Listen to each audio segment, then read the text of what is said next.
아이들의 놀이치료를 하면서 발견한 거예요. 그 놀이치료하는 분들이 아이들 놀이치료할 때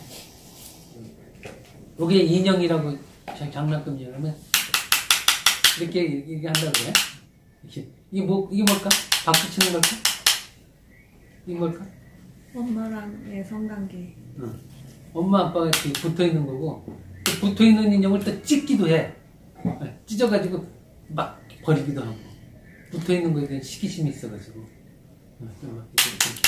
막 좋아하고 깔깔거리기도 하고, 찢고 막. 이게 도대체 저건 어디서 나왔을까? 이미 그 선천적으로 아이의 환상 속에 이제 엄마 몸에 아이가 대단히 관심이 갈 만한 되게 중요한 것들이 되게 많이 들어있는 거야, 엄마 몸속에. 그 아이가 꺼내 쓰고 싶어 하는 것들이 되게 많아, 엄마 몸속에. 그 중에 하나, 엄마 아버지가 붙어 있는 상도 있어. 붙어 있는 상도. 그게 이제 시기심을 일으키지.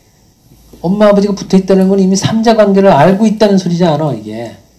그래서 이게 오디푸스는 남녀가 성이 다르다라고 하는 것을 지각을 해야만 이 섹스라고 하는 거에 대해서도 개념이 생기는 건데, 분명히 남녀 성이 알기 이전에는 목욕탕에 가도 성기가 보여도 안 보이거든? 보여도 안 보여, 성차의 지각인데. 선천적 환상이라고 얘기를 해. 그래, 오디푸스가 이미 첫 1년 때부터 시작된다. 이건 상당히 프로이드 선생이 인정하기 어려운 건데, 이 양반이 말하는 무의식적 환상은 선천적 환상서부터 주로 구강기 환상들이에요.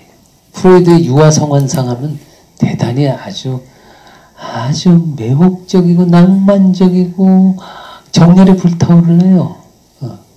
어떤 사람을 봤는데 첫눈에 반했어요. 유아성 환상이 자극받아서 그렇거든. 그런데 클라인의 환상은 구강기 환상이에요. 종류가 달라. 아이들은 구강기 때 어떤 환상을 가질까? 태어날 때부터 가지고 있는 환상이자 또 초기 엄마 경험에서 갖게 되는 환상. 여러분의 꿈에 집어삼키고 막 이빨로 이렇게 잡아먹는 괴물 있잖아, 입으로. 막 입이 커다란 괴물이 와가지고 날 잡아먹으려고 들고 막 팔다리를 막 아그작아그작 먹게 돼. 이런 것들이 구강과 연관된 환상이야. 예.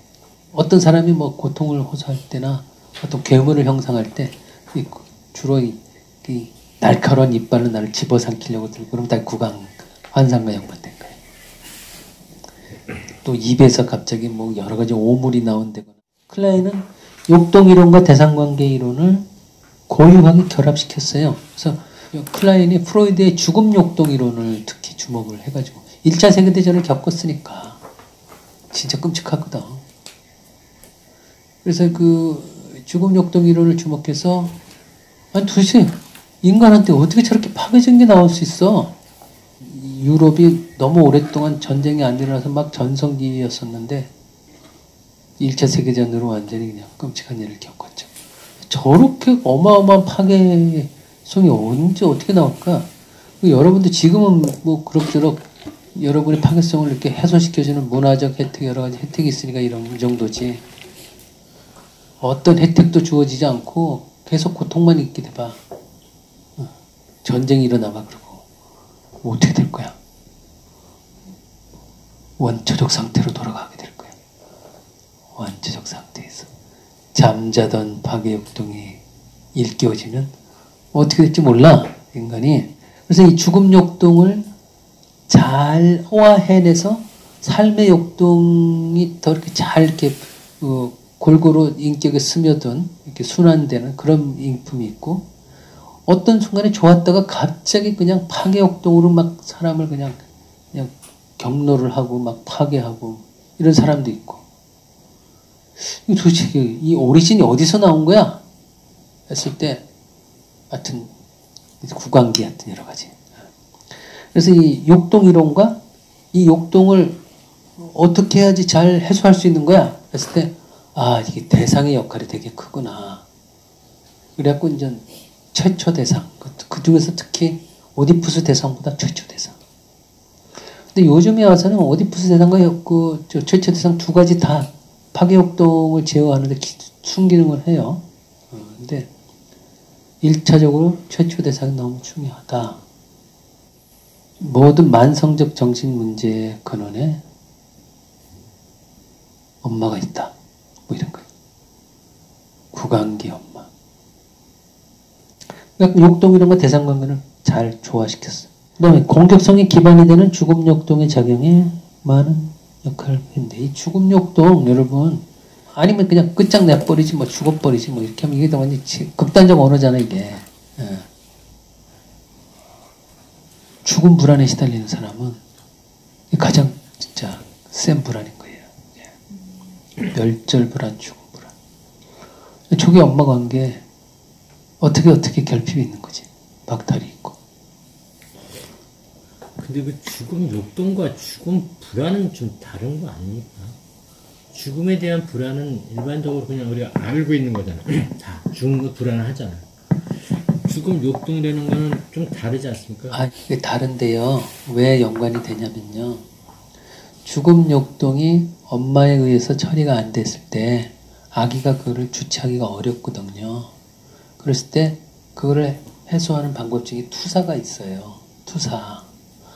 그럼 죽음 욕동 또는 파괴 욕동이 투사가 되면은 환경에다 투사할 수도 있고 대상한테 투사할 수 있어요.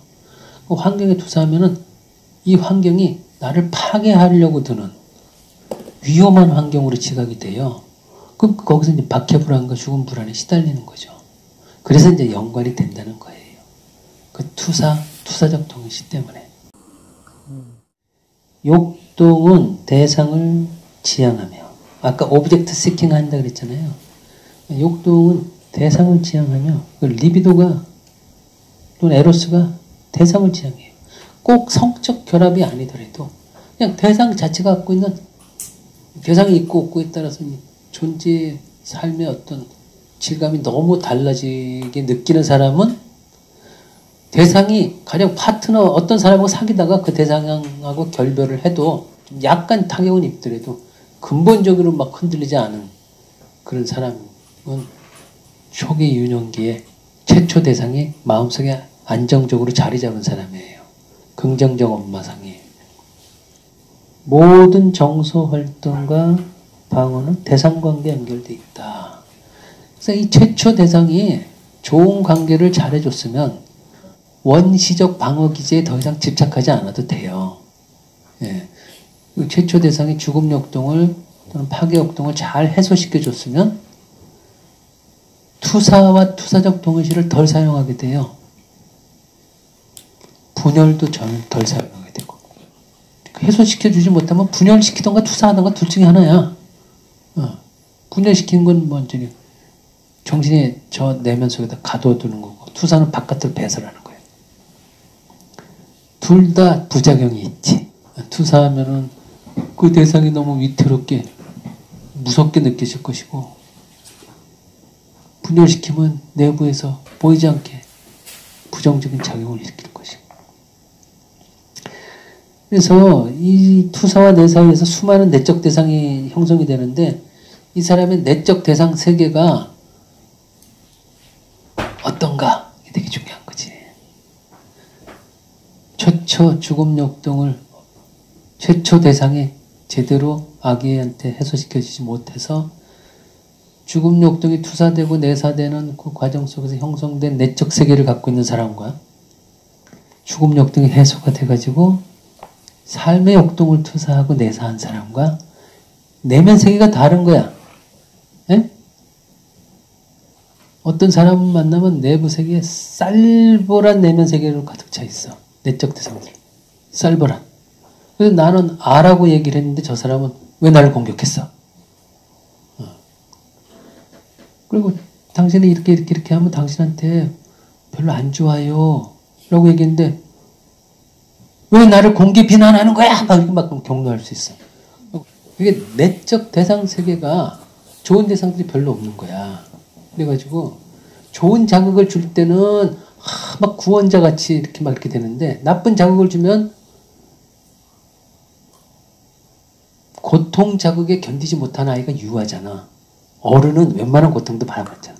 어른인 줄 알고 이제 적절하게 당신의 단점은 이것이고 이렇게 얘기해 주는데 아이는 그게 부정적인 걸 소화를 못해. 저한테 제발 부정적인 언어를 뱉지 말아주세요. 이 사람은 내적 대상 세계가 부정적인 게 많이 차 있는 거야. 그렇게 되면 힘들어지지. 그래서 지금 아무리 이쁘게 이렇게 꾸미고 있고 막 멋지게 꾸며도 내적 대상 세계는 알 수가 없는 거야.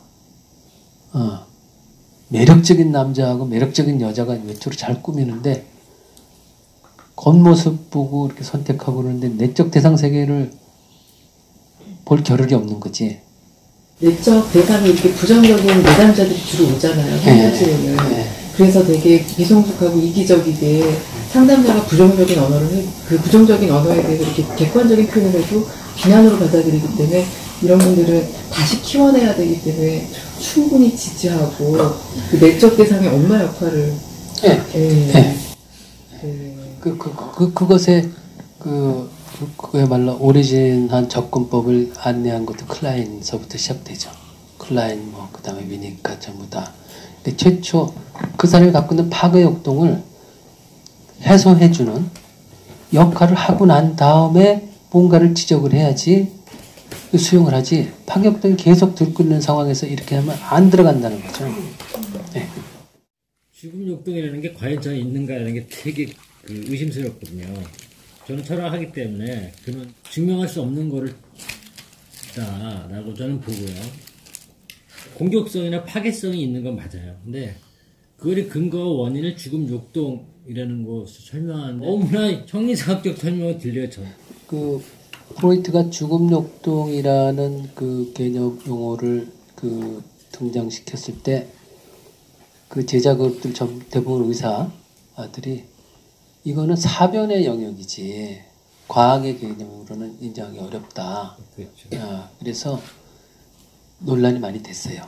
근데 인문학자들로는 과학을 충분히 했기 때문에 그분은 저 언어를 써도 된다 이런 쪽으로 재해석하기도 하고 그리고 에고 사이콜로지 주로 이제 정신의학자들로 이루어진 정신과 의사들 에고 사이콜로지 쪽에서 프로이드 이론 중에 가장 받아들이기 힘든 게 죽음 욕동이었고 그게 이제 죽음 욕동을 그래서 에고 사이콜로지에서는 아까 말씀하신 공격성으로 공격성 포지티브가 나오는 어떤 데이터화할 수 있는 것들.